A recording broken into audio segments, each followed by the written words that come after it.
ఆ రోజు అందరూ చర్చిల్లో డ్రామాలు వేసుకున్నారంట. వాళ్ళ ఊర్లో ఆ పక్కన ఒక చర్చి ఉంటే వాళ్ళు డ్రామా వేశారు, అటువైపు ఒక చర్చి ఉంటే వాళ్ళు డ్రామా, అన్ని చర్చిలో డ్రామాలు. ఒక చర్చిలో డ్రామాలు అంటే తెలుసు కదా, సరే తెలుసు.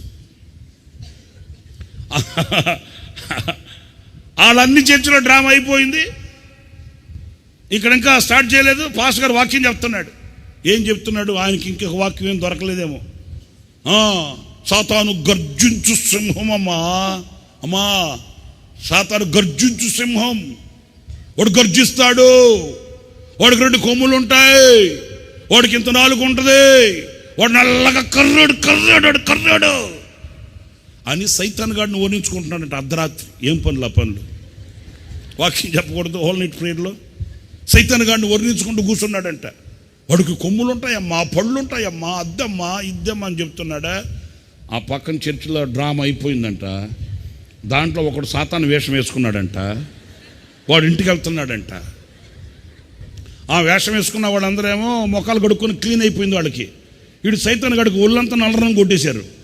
వీడు అనుకున్నాడు క్లీన్ చేస్తే అయ్యేది కాదు కదా, స్నానం చేయాల్సిందే కదా, ఇంటికి వెళ్ళి స్నానం చేద్దామని వెళ్తున్నాడంట. సరిగ్గా ఈ చర్చికి అంత దూరం వచ్చేసరికి పట 4 చినుకులు పడ్డాయంట. వాడికి తడిస్తే ఆయాసం అంట. కలిసి వచ్చే కాలం వస్తే ఇట్లా ఉంటా, అన్నీ సెట్ అవుతాయి. వాడు అనుకున్నాడంట తడిస్తే మళ్ళీ రేపు పొద్దున మనం ఆయాసపడిపోవాలరా బాబు, ఎట్లాగా చినుకులు పడుతున్నాయి, వర్షం వస్తుంది, ఏం చేద్దాం, తడవకూడదు అనుకుని చూస్తే చర్చి ఓపెన్ చేస్తున్నారు, ఆరాధన జరుగుతుంది. ఆ పాస్టర్ గారు ఏదో చెబుతున్నాడు. వాడేమనుకున్నాడంటే కాసేపు తల దాచుకుందామని వచ్చాడంట. అట్లా ఎంట్రన్స్లోకి తలుపు దగ్గరకు వచ్చాడు, లేదు అన్నాడు పాస్టర్ గారు. ఇక పాస్టర్ గారికి వెనకాల తలుపు ఒకటి ఉంటుంది కదా చర్చిల్లో, తలుపు బద్దలు చేసుకుని ఆయన వెళ్ళిపోయాడు జంపు. ఇక ఆయనే జంప్ అయితే మా వాళ్ళ సంగతి ఏంటి? వీళ్ళంతా ఏంటి పాస్టర్ గారు ఇంతలా కేక పెట్టాడు అంటారా, ఏమైందిరా, కరెంట్ షాక్ ఏమైనా వచ్చిందా? కాదే, ఎవడున్నాడు రా అని వెనక్కి తిరిగి చూస్తే ఇంకేముంది, సేమ్ అచ్చం ఈయన ఎట్లాగైతే చెప్పాడో అట్లాగే ఒకడు డోర్ దగ్గర తలుపు మీద అట్లా పెట్టుకుని నిలబడుకొని ఉన్నాడు. పాస్టర్ గారికి ఆ గతి పడితే వాళ్ళ సంగతి వీళ్ళ సంగతి ఏంటి? వీళ్ళైతేనండి కిటికీలు తలుపులు బద్దలు తీసుకొని ఒకరి మీద ఒకరు పడి పరార్, ఒక్కరు వెళ్ళిపోయాడు అందరూ. వీళ్ళంతా విశ్వాసులే. సరే, అసలు సంగతి ఇప్పుడు చెప్తాను వినండి. అందరు వెళ్ళిపోయారా? పాస్టర్ గారు వాక్యం చెప్తే ఒక ఆమె పాపం గాఢ నిద్రలో ఉందంట. ఆమెకి ఈ సంగతి అంతా ఏం తెలీదు. వాడు వచ్చిన సంగతి తెలీదు, పాస్టర్ గారు వెళ్ళిపోయిన సంగతి తెలీదు, వీళ్ళంతా వెళ్ళిపోయిన సంగతి ఏం తెలీదు. ఆమె 4th డైమెన్షన్లో 6th ఎక్కడో ఉంది. ఆమెకి ఈ శబ్దాలన్నీ లేకపోయేసరికి ఏంటి జోలపాట ఏం లేదు ఏంటి అని కళ్ళు తెరిచి చూస్తే ఒకళ్ళాడు. అరే మా పాస్టర్ గారు ఏమయ్యాడు రా, అయినా పాస్టర్ గారే ప్రభు వచ్చి తీసుకెళ్ళిపోయాడా పోని, మా సంఘం దేవుడా మా సంఘం ఏదరా, సంఘం లేదు పాస్టర్ లేడు, ఏంటి ఏమయ్యారు వీళ్ళంతా? అయినా వెళ్ళేటప్పుడు నన్ను కూడా నిద్ర లేపచ్చు కదా, సహోదర ప్రేమ అంత మాత్రం ఉండదా?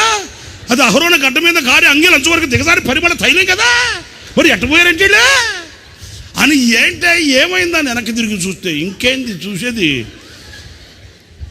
గుండె చల్లుమనింది. సత్యంరా బాబు, పాస్టర్ గారు వెళ్ళిపోయాడు, సంఘం వెళ్ళిపోయింది. కనీసం సంఘం అన్నా ఉంటే అత్యాసక్తితో ప్రార్థన చేసేది. సంఘం లేదు, పాస్టర్ గారు లేడు, దొరికిపోయాను రా స్వామి.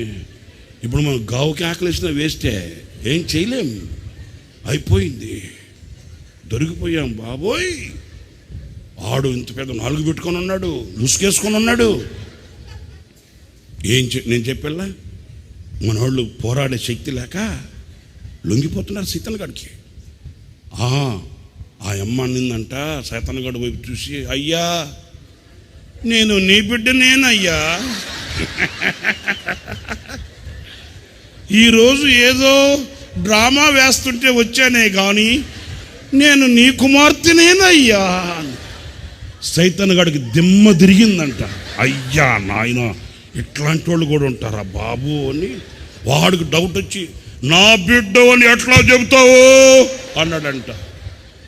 ఏంటి నాయన అంతలా మాట అంటావు, నీ బిడ్డను కాక యేసునా స్వామి బిడ్డను అవుతానా నాయన, నేను నీ బిడ్డనేనయ్యా. అదే ఎలాగో ఎలాగంటావేంటి, మా ఆయనకి తెలియకుండా 1,00,000 రూపాయలు చీటి పాట పడుతున్నా నేను, మా ఆయనకి తెలియకుండా 5 లక్షలు వడ్డీకి ఇచ్చాను కదా. ఆ కొంపను కూల్చింది ఎవరు? ఈ కొంపను. ఆమె ఏమేం పాపాలైతే చేసిందో పాపాలు మొత్తం చెప్పేసి నేను నీ బిడ్డనేనయ్యా అని అన్నీ చెప్పనిచ్చి ఆడు కూడా ముఖానుకున్న ముసుగు తీశాడంట. ముసుగు తీసి అన్నాడట, ఇంటికి పద అన్నాడంట. సంగతి ఏంటంటే ఆ మొగుడేవాడు.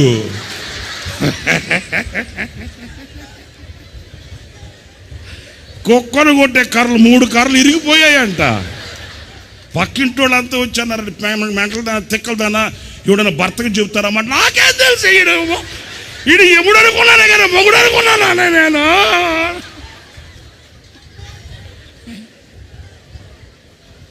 మీకు అర్థమైందా?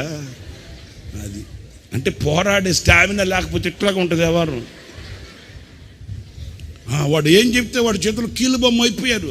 ఇక ఆడికి సిట్టు అంటే సిట్టు, ఆడికి నాయన నువ్వేమని చెప్పు చేస్తా, అంతేగాని రాత్రికి వచ్చి మొత్తం తొక్కబాకు నువ్వు, అంతే. పోరాడే శక్తి లేక. యెహోవా సేవకుడు ప్రభువుని సేవించువాడు అలా ఉండడు. ఆడు ప్రార్థనలో పోరాడుతాడు, సాతానుని ఎదిరిస్తాడు, రక్తము కారునంతగా పోరాడుతాడు, సాతానుపై ఘన విజయాన్ని సాధిస్తాడు. ప్రభు కొరకై సాక్షిగా నిలవాలని మోకాళ్ళకి పని పెడతాడు, కన్నీళ్లు కారుస్తాడు, అంగలారుస్తాడు, కడుపు కట్టుకొని నోరు కుట్టుకొని ఉపవసించి ప్రార్థిస్తాడు.